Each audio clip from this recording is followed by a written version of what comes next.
Back with us dito sa loob ng Cuneta Astrodome. 58-54 na sa ating talaan. Lamang po ng apat ang Petron Blaze Boosters kontra BMEG sa pagbabalik natin sa second day of action sa 37th season ng inyong Philippine Basketball Association. Magumarjan po kasama si Jason Webb.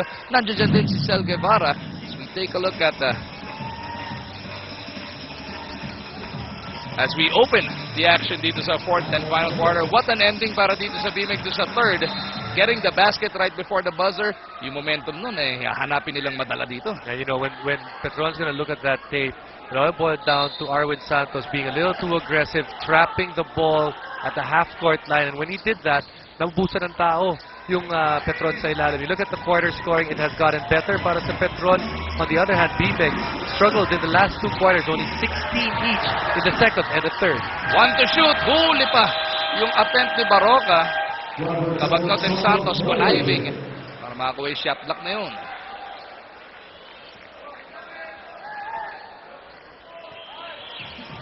Pressure in the backcourt. Ayaw pa porma yan. Ito si Denok Miranda. Pero dalawa nga ang point guard na nasa side sa Petron. Kabagnot na nagtawid. Santos, he's been all over the floor para dito sa Petron. Slamping his glass. Baroka with a steal. Baroka gets it over to Simon. PJ gets the basket. PJ Simon, luckily able to get that ball through because Chris Lutz was actually lurking. At another turnover for Petron. 2 turnovers straight para sa Petron. Baroka lobs it down low. So hindi nasa ni Periols. Swerte sila tumama sa board at natili sa kanilang possession. Simon finding some daylight, down low to Devance. Inabot pa kay Baroka. Huli ka ni Arwin Santos. That's a pretty hard interior defensive line to cross. Arwin Santos, tapos nagsampa si Noy Baclao. At pagkatapos yung shot block na yun, narinig mo Jason, may mga murmurs dito sa crowd sa loob ng Cuneta. Libo-libong tao sinasabi, galing lang talaga ni Arwin. Bangla silang talaga.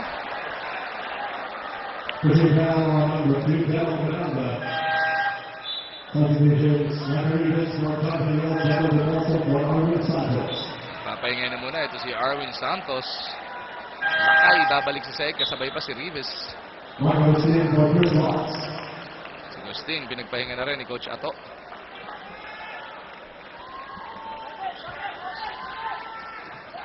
As BMEG looks to tie it up. Huling dead duck natin was at 38 all. Devance gusto, lamang na pala. Yes, at sa rebound play, merong foul. Baclao ang nahuli. Si Mark Agustin sa ilalim. Lima na ni Agustin. He's trying to face guard. Ito si Rico dahil alam niya, Rico Meyerhofer is gonna go for that offensive rebound. So Ray Guevara, pinalitan muna. Ito si Mark Agustin. So Ray Guevara is going to have an opportunity here in the Philippine Cup. He had a decent finals, and he should be able, or he has that opportunity to use that as a springboard para mapaganda yung career niya. PJ Simon off balance once again. Meyerhofer keeps it alive. Tatlo kumuyog. Inabot sa mukha. Foul. Si Kabagnot. That's second down, 3 on the Portuguese. 58-56. Petron abante pa rin ng 2 puntos. Rivas de diskarte kontra dito kay Baclao. Gets it out. Devance for the lead. Ayaw pa rin. At this time around, si Rivas naman ang napituan ng foul. Can't fault the big men of the BMEG. They really try to attack the glass. They know that they're not shooting well today. They've had their open looks, but none has been going down. But that time around, Rafi Rivas a bit too aggressive, using both hands to try to get the ball. And both hands at the back of Noy Baclao, rather. Kabagnot looking to swing that leather.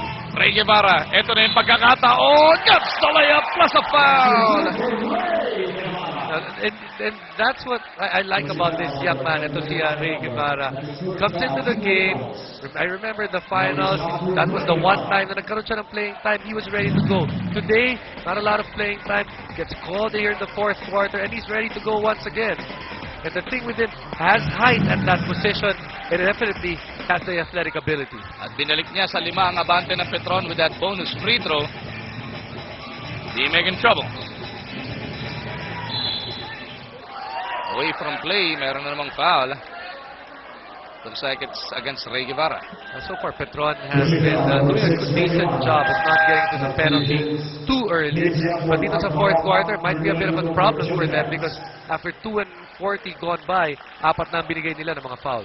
Pero nung first and third quarter, parang ganyan din. Mabilis silang umaabot sa 3-4, pero biglang nagte-taper off sa pamimigay ng foul. Rivas, down low, Kirby. Umatake, 2 sumalubong. DJ Simon, fly-by move, pull-up jumper against the shot clock, pasok! 61-58, baba sa 3 ang abante ng Petron. Less than 9 minutes na titira dito sa Cuneta Astrodome. Outside jumper, and beats. James Yap para sa rebound. James inabot kay Rico. Meyer Harper, pinagpaglang yung depensa ni Miranda, pero nilakawan siya ni Miranda habang nakahiga. Napwersa pa yung jump ball. Ibay naman ng Deno. Ball went to Rico Meyerhofer a bit too early, kaya yung nakuha niya yung bola did not really have an opportunity or had to dribble too much. And nagpunta siya sa sitwasyon na nakita ka agad ni Denok, attack the big man and was able to force a jump ball. So it's Denok kontra Meyer Harper. Yamado, siyempre si Rico. Set up ng BMEG ang kanilang atake dito. Simon. Going to the corner, James Yap. Kabagnot ang aasawa sa kanya. James tumulong pa si Baclaw. At he turns it over. Pasang-basa ni Ildefonso yung passing lane. That's just good team defense, realizing that they're trapping, and after that, Danny Ildefonso adjusting to the trap on that pick and roll. 61-58. Petron gustong dagdagan ang kanilang 3 puntos na kalamangan. Kabagnot. Boy, Baclaw's got to do a better job of sticking that screen on top to get Alex Cabagnot open. That's why that play didn't work. Naubos yung shot clock. Napuwersa si Ildefonso from the outside. Nasa bimig ang bola. Bullet pass underneath. Kirby to Rico. Wala pa rin espasyo. Almost a turnover. Kirby looking to salvage. Meron foul. Grabe yung depensa ng pinapakita To the foul, number 6, Ray Guevara.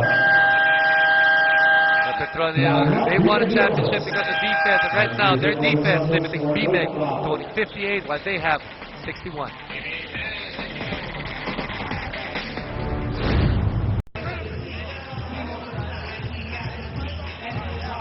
So far in this game, Jason, PJ Simon, yung familiar na trabaho niya, nakikita natin ginagawa niya. Pero ang welcome revelation para sa Petron, yung number 3 pick nila na si Chris Lutz, nagiging solido rin ang performance. Chris Lutz to be matched up to BJ Simon this early in his career is something that he should be very flattered about, considering how PJ Simon has really blossomed, especially in the latter part of PJ's career. You look at the numbers, quite comparable dahil yung puntos halos pareho, yung rebounds halos pareho. But Chris Lutz helped himself because he did not miss free throws. You get 8 attempts from the free throw line, you don't miss. Pero napasad din yung line mo, scoring line mo, napakataas na kagad. Lutz, nagbalik na sa sahig para dito sa Petron kasama sina Guevara, Miranda, Ildefonso at Santos. Meyer Harper, pinulaw. Roger Yap ang nandiyo dyan kasama si James Yap, PJ Simon, Rafi Rivas, and Kirby Raimundo. Kirby. Kontra dito kay Arwin. Kirby looking to create space. Nabitawan ng bola Miranda. Nakakuha. Tama naman magtimon si Miranda. Very relaxed. May nauna siyang isang kakampi pero hindi siya komportable sa pasa. Dinahandaan na lang niya ang kanilang atake rito. Arwin, huli ka! Nakatapat! Oo, mas mahaba pa yata galamay na ito ni Ribis. Wingspan sa wingspan. Magandang matchup din yan, Ribis at Santos. But you know, Rafi Rivas much taller than Arwin Santos, giving up at 83 inches. 61-58. Petron pa rin, abante ng 3. Huli ka sa kabilang dulo. Pero si Kirby naman, hinuluyan ni Arwin. At ang bola, napunta ng tuluyan sa Petron.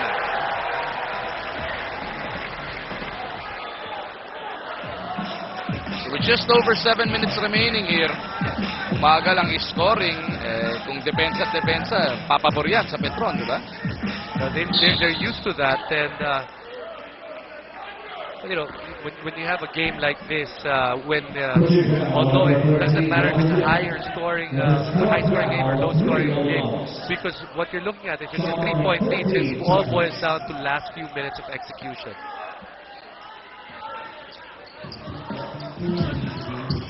Wala na pong 7 minuto na titira dito sa Cuneta. Lots na naman ang atake. James Yap taking it away from the rookie. Para pang swipe job galing kay James Yap. Roger ngayon na may tangan. Picks up his dribble. They go to Kirby. The man once known as the Kid. Inabot ng foul neto ni Guevara. Guevara has to realize Kirby is being guarded by Arwin Santos. You like the energy of the young man to try to tap the ball away mula dito kay Kirby Raimundo, but Arwin was just timing Kirby at that point. Arwin stayed down, and Guevara actually bailed out Kirby in that possession. Parang predator dumiskarte itong si Arwin sa depensa. No? Kahit na magpapaiwan ng bagay, tinatimingan ka. Problema nga, nahuli ng reach-in si Guevara, upo tuloy siya. Kabagnot, back on the floor para dito sa Petron. What we have to figure out or find out soon is how bad the injury to Dondon is. Kasi kung ma-injured kasi Dondon, nag-spins out na naman itong lineup ng Petron. And when I was looking at their count, I think they only have 13 guys in that lineup. And that includes Jay Washington, who is already out of the country. 61-59, matapos yung split galing kay Raimundo. 3-pointer on the way. Hindi tumama para kay Miranda. Halos nangangalati na tayo sa ating final quarter. Here comes Raimundo. Taking or looking to take Arwin off the dribble. Puyo, huling-huli niya si Bonzo. Back in the part of Alex Cabagnot. Apologize naman kagad. Ito si Cabagnot sa bench as BMEG will have another crack at the basket. DJ pulls up from the elbow, gets the basket, may kasama pang foul. For all the struggles on the offense para dito sa BMEG, the one guy na hindi talaga nagsa-struggle ngayon is PJ Simon. He's got 18 points and he's been quite consistent in this game. And this is a shot that's really hard to stop para kay PJ Simon. Once he's able to jump, or that jump shot with both feet fully squared, ang taas ng talon niya at tapos ang taas ng logo, hindi na guy like Arwin Santos, eh napilitan na lang na i-foul siya. Yung recognition niya na medyo kulang yung depensa ng Petron. Nag-decision siya to call an audible. Nag-solo na siya doon to get that 2 points. Make that a 3-point play. At lamang na ang BMEG dito, 62-61. Less than 6 minutes remaining sa ating ball game. Chance of defense from the BMEG faithful. Lutz. Over to Ildefonso on the curl. Danny ay huli. And here comes Simon. James sa kanyang kanan. Kirby sa kanyang kaliwa. Saan pupunta? Doon kay Roger Yap. Roger iniwan. Elbow drop pass pala yun. Kirby to Rivas. Tinapik ni Arwin palabas ang bola. Roger Yap, dapat tinira mo na. Pinasis pa sana ako. Kirby in a bit of a struggle. Last field goal actually happened in the first quarter. Since then, the defense of Petron has had its number. James kontra kay Cabagnot. Pull-up jumper. Bitin para kay Big Game. 17 rebounds para dito kay Arwin. Parang vacuum sa rebounds itong si Arwin Santos. People would be happy to have that rebounding total as their points total. Chris Lutz delivers sa kabilang dulo at binalik niya ang abante dito sa Petron. Wala na po 5 minuto na titira. Ball game nga ito. JDB. Forward pass. Pingris waiting na to sa scorer's table. Paasa ni Kirby. Medyo masikip. Tapik palabas ni Cabagnot.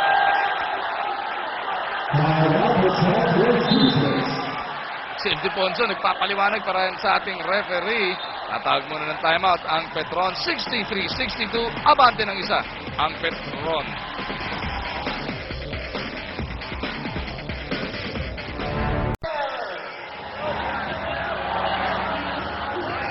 Abangan ang pagbabalik ni Marvelous Marvin Sonsona sa kanyang laban kay Carlos Jacobo ng Mexico sa Back with a Vengeance. Ngayong October 15 po yan, 9 p.m. live from the Hoops Dome sa Lapu-Lapu City, Cebu.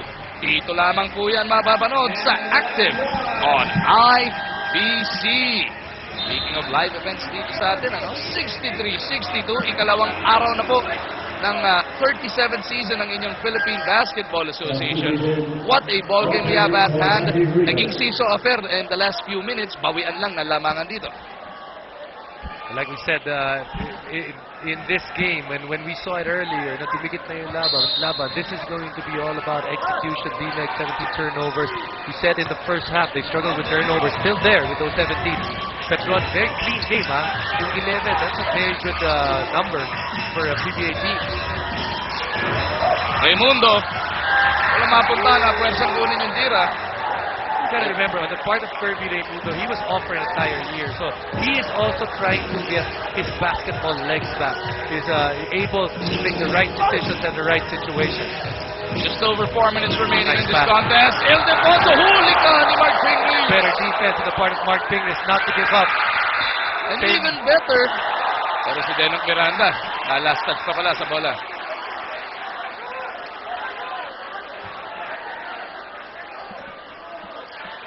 Ito, full court pressure defense, hinihingi ni Coach Ato Agustin. Pingris na, nagtawid ng bola para sa BMEG. Wala na pong 4 na minuto natitira. Bakbakang BMEG at Petron. Itong BMEG, kung kayo excited na nandito si Coach Tim Cone, yung mga fans ng Alaska, makikita ulit siya sa susunod na Miyerkules, October 12, as James Yap delivers from 17. Finally, double digits na si Big Game.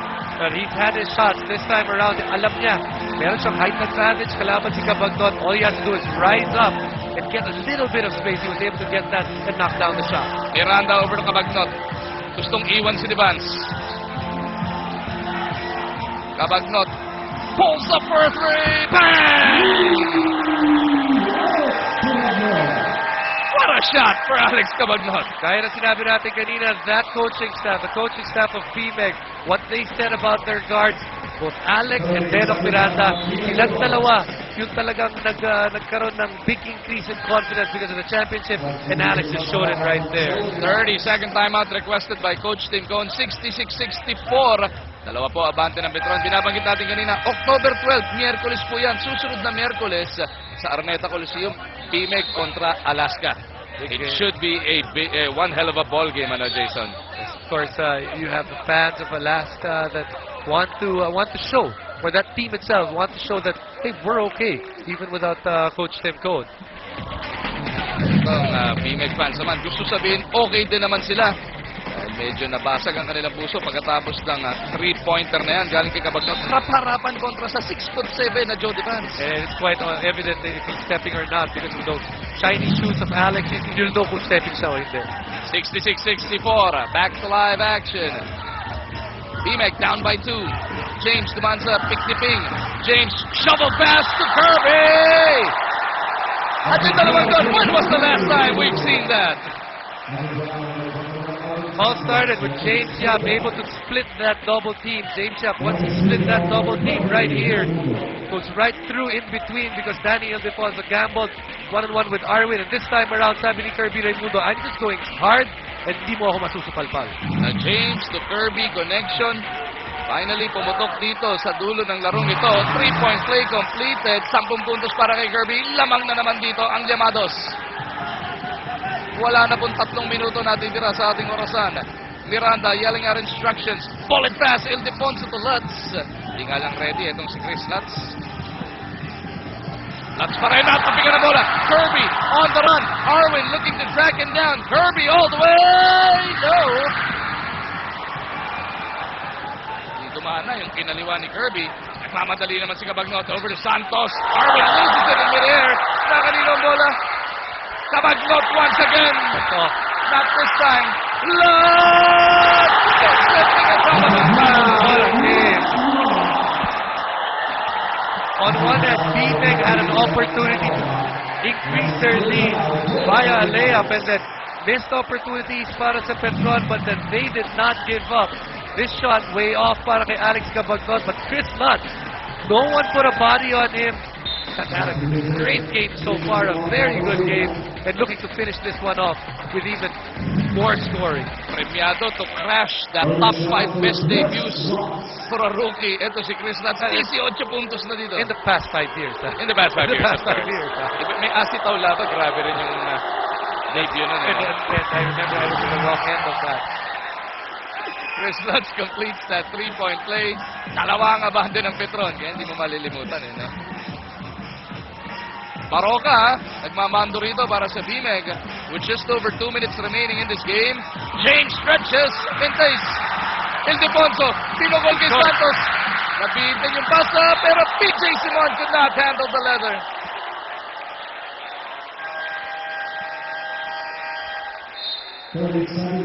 Thirty-second timeout requested by the Petron Blaze Boosters. Gusto nilang manigrado on this next offensive. 2:05 natitira dito. But they still have a lot of timeouts that they can use anyway. And they know that if they can get 2 points right here, they're putting pressure on the other side, making it a 2-possession ball game. And all possessions of BMEG on the other hand, kailangan na sila makakuha ng importanteng puntos. Ang inyo pong Petron Blaze Boosters sa Biyernes sa Antipolo. Alas 5 ng hapon makakalaban ang Barako Bull Energy. Yun yung first game bago magsalpukan ng Meralco at Talk and Text. So, Petron fans dyan sa Antipolo, siguraduhin makakuha ng ticket na maaga. Napakagandang double header niyan.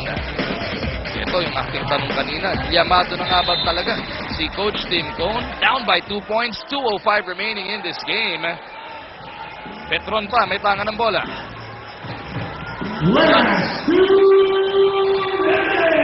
points already as we hit the 2-minute warning. Ildefonso with 8 to shoot. Cabagnot pulls up, long two. No. James Yap, nahirapan pa doon sa rebound. But they gotta get this across. 3 seconds to get it across the timeline. Na-realize ni Baroka yan as he got it. Supreme confidence on the part of Coach Tim Cone here. And Baroka actually playing the point here in the crucial minutes. James, back out. Kirby for three. Nope. Nakanino yun. Nagkakagulo. Cabagnot ends up with it. At inabot siya ng foul.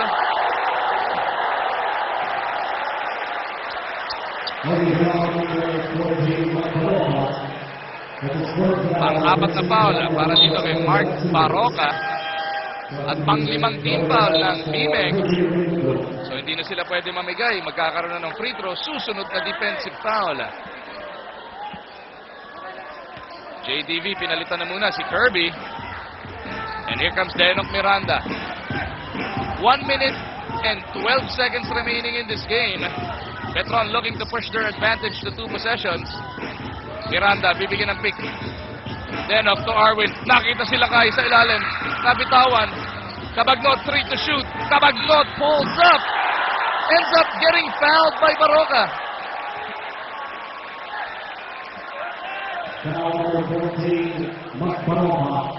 Pang-limang personal foul ni Mark Baroka. Couple of things went well done para sa Petron. One is they went to the free throw line and they put a very good, a decent, at the very minimum free throw shooter at the line in Alex Cabagnot. And the other thing that they did well, nauubos nila yung oras nila sa shot clock. So ito, with 58.5 seconds remaining, kanino kayo kakampi? Ako, kilala ko kung kanino siya kumakampi. Tuwan-tuwan, nakashoot. Yun. Clue na naman yun, ni Direk. Kampihan na. Petron nga ba? Can they hang on to this 3-point lead? Maybe even 4? O makakabalik ba ang BMEG dito? Aba, sabay-sabay natin alamin yan pagkatapos ng timeout na ito. 71 para sa Petron, 67 para sa BMEG Llamados. Wala na pong 1 minuto natitira. Tutok lang kayo sa aming pagbabalik.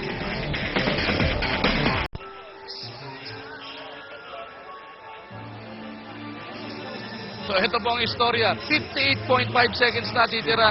Aba, 4 ang abante ng Petron. Pero ang bola nandito na sa BMEG Llamados. Napakahaba bang oras nito to try and go for a 3. Pero yung 2, kailangan nila makuha dito. At least 2 points. So, you know, they want to get points on the board to keep it at a 1-possession ball game. The one thing, though, para sa BMEG, regardless if they score or not, they're going to have to make stops on the defensive side of the basketball. So in 71-67, Petron with a 4-point lead. Itong si Alex Cabagnot, ang ganda rin ang pinakikita. Almost all game long, 15 points, 5 rebounds, 3 assists para dito kay Cool Whip. Tawag sa kanya noon. For Alex Cabagnot, the key for this game was hitting that 3-point shot. He made 2 3-point shots, all happening in the second half. And when he hit those 3-point shots, his game really evolved into a more complete game. Raymundo to James. James against Lutz. Naipit. Back to Kirby. Bullet pass out. 3-pointer on the way. No. Rebound. Cabagnot na naman. Pang-anim niya yan. And he is fouled by Kirby Raymundo. Still lots of time here para sa BMEG. But let's get credit where credit is due. That defensive stop para sa Petron really started with good pick-and-roll defense. After they started out with good pick-and-roll defense, they challenged the shot all the way outside, and that led to the miss mula kay Roger Yap. So itong Petron, hindi nila ininda yung pag-alis ng maaga ni Don Ontiveros, at least up to this point. Dahil may naging problema nga sa kaliwang tuhod o pinte itong si Dondon. I'm surprised that some of the fans have already spoken and decided na panalo dito Petron kasi ang haba pang oras niyan. Napakahaba pa, 2 3-point shot lang, pwede pa to.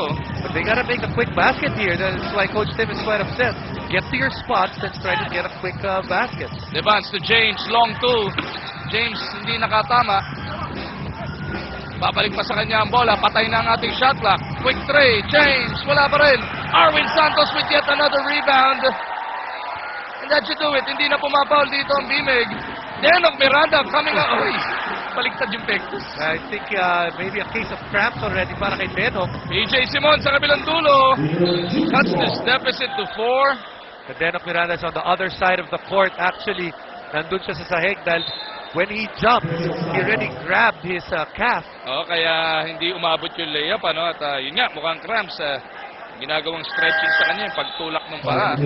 Pero 4 seconds na lang natitira dito. And Petron will open the Philippine Cup with a big win over the BMEG Llamados.